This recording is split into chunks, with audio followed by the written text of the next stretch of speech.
Good afternoon and welcome. If you came here today to memorialize Carl Cornett, then you are in the wrong place. Because this is a celebration of a life lived, one with its ups, its downs, and its sideways winds that never quite seem to stop. On the morning that I heard my father had died, I took a long walk with my dog Ichabod to collect my thoughts. I pondered on how to say goodbye to someone who was already gone. I began to realize, as long as we take time out of our busy lives to remember those who no longer walk with us, then we are never truly gone, for they will always be in our memories. Sometime later, I found myself at my computer with tears in my eyes for the first time in many years, and I began to think of the past. I decided that a little music would be good for the soul, so I launched the Spotify app. If you don't know what that is, ask a young person for help. I chose the station of my father's youth. And as I focused back on my writing, the first song began to play. It was an Everly Brothers song from 1958, Bye Bye Love. And my heart broke as my thoughts drifted to my mother. My only regret is that I couldn't be there for my mother at that very moment to give her the hug that only people cut from the same cloth as us would understand. How appropriate, I figured.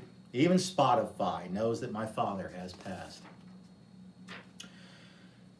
As most of you may know, it all started at exactly midnight on January 1st, 1950, when one Carl J. Cornett was born to Archie and Crawford Cornett as the very first New Year's baby born in Kingfisher County, Oklahoma.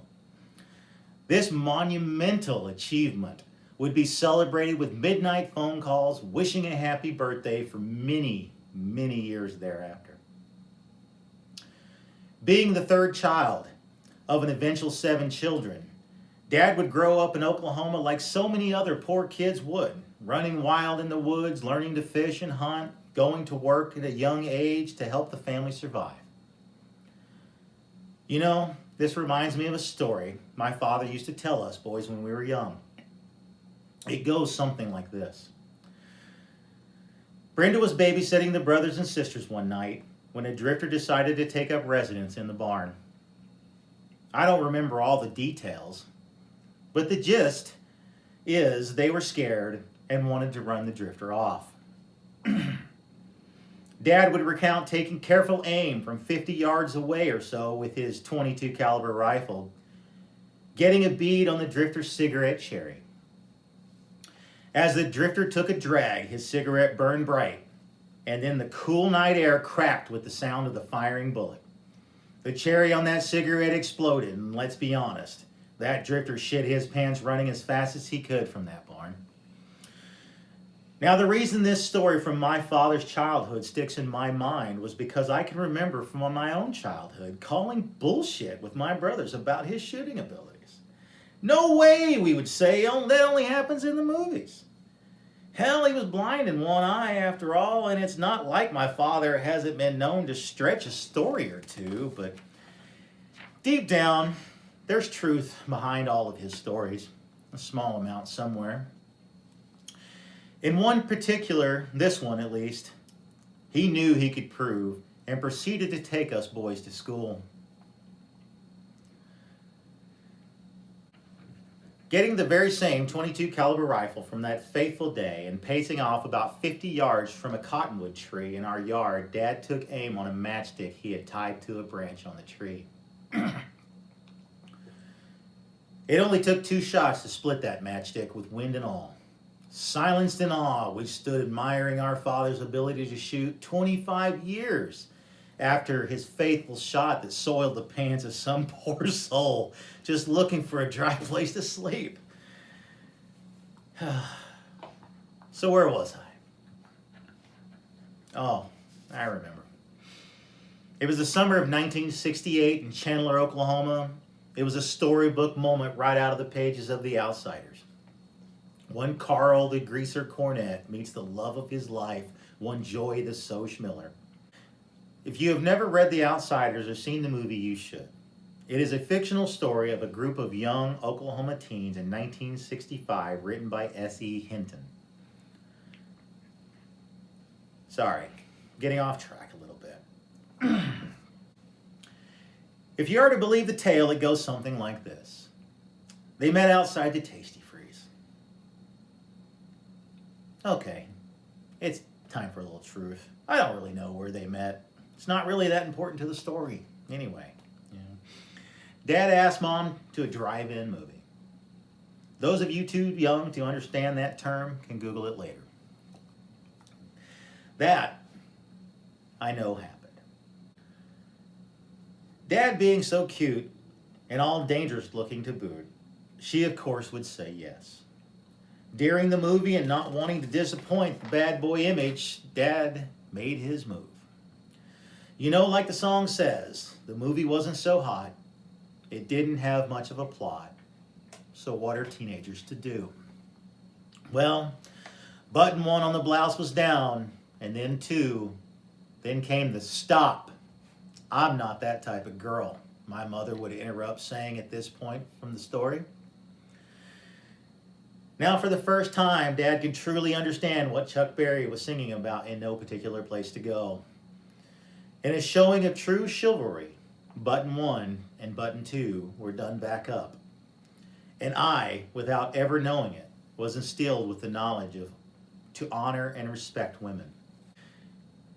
And in that moment, a fire would light the flame that with only a 30-day courtship before marrying on August 3rd, 1968, would start a 52-year love story that would generate 3 children, 4 grandchildren, 1 step-grandchild, and 2 great-grandchildren to date.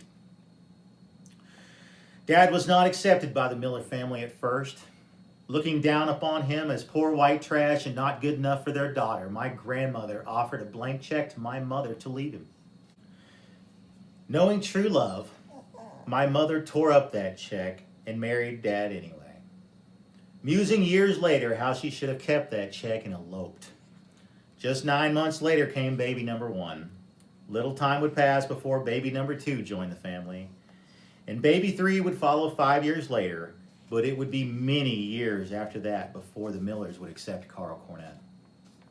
One of my father's proudest moments was when my grandfather, Riley Miller, acknowledged him rightfully for the first time and said he was proud to have him as a son and glad that he made my mother happy.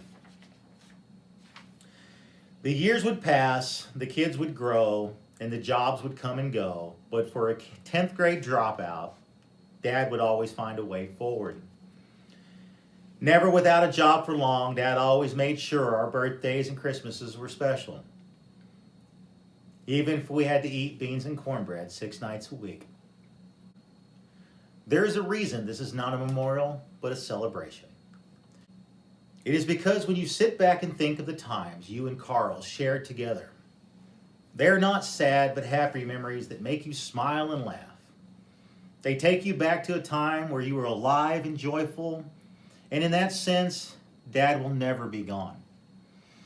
As I said earlier, Dad will always be alive and with us as long as we are willing to take a tiny break of time out of our busy days and just think of it. Keeping that in mind, it is now time for me to share one last memory of my father with you all. From my childhood, one last story, if you will.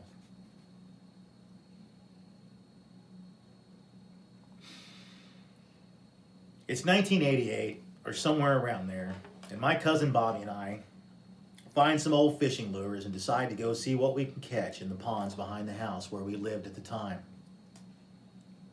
We ended up catching a 7-pound bass twice in the same day, and it was off to the races fishing for us. And Dad was a big part of that, taking us fishing weekend after weekend until we were old enough to drive. Backstory aside, and getting to the point, we now had a small 3-person boat Bobby and I had acquired and fixed up so that it would float again. We all go down to the local pond behind our house at the time to try the boat out to see if we could catch another whopper of a bass. My dad, Bobby, and I fished for a while with nothing to show for it, as apparently that pond was full of perch and catfish, and here we are bass fishing with lures. So we decided to paddle into shore and call it a day. Bobby and I hop out of the boat and got on the front, and for some crazy reason, Dad decided it would be easiest to get the boat out of the water if he helped us by putting the paddle in the ground behind the boat and levering and pulling. Now, scientifically, that just makes good sense. But looking back on that moment, I think, man, that made no sense at all. But damn, am I glad he chose to make that particular mistake in life when he did. Anyway, Dad turns around, he drives the paddle in, and Bobby and I share a look that can only be described as pure evil.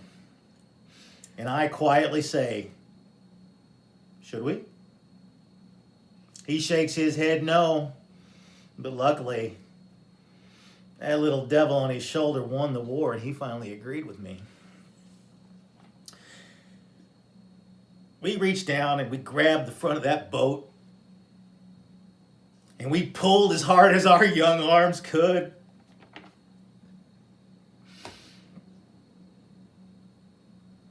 And it was just enough.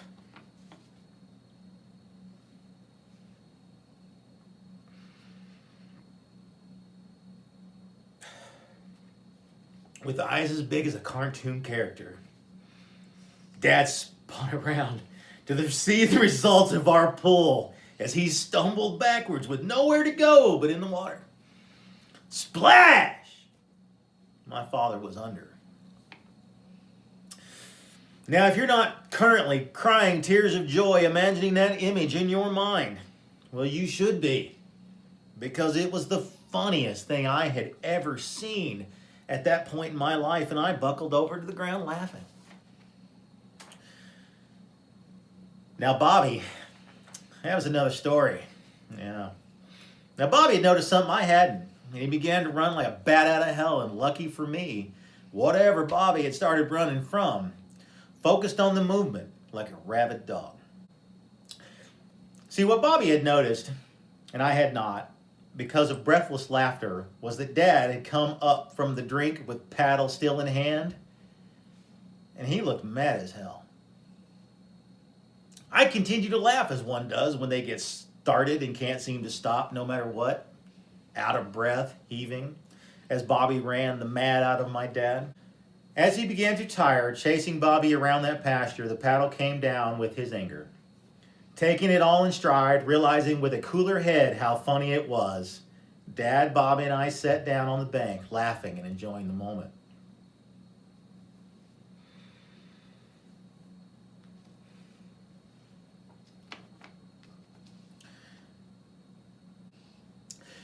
There are many other stories I can share, and there are thousands more that can be shared by all the people Carl's life has touched. So I leave you all with this. Look around you today, after the service, and find a person you know or don't know. Share with that person one or more of your stories about how Carl impacted your life. Go home today and share with your neighbor a story about a great man you knew. You do this, and I promise you, Carl J. Cornett will live forever. Thank you all.